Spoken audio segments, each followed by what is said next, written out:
Неліктен күн қызарып батады? Өйткені күннің батуында романтика бар. Жоқ, бұл негізінен атмосферадағы жарықтың таралуына байланысты болады.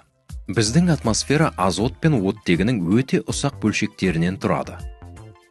Әдетте, әртүрлі түстерден тұратын күн сәулесі атмосфера арқылы өткенде, ол осы бөлшектермен соқтығысады. Олар көк және күлгін жарықты басқа түстерге қарағанда көбірек тартады да, бұл аспанды әдетте көк түске бояйды.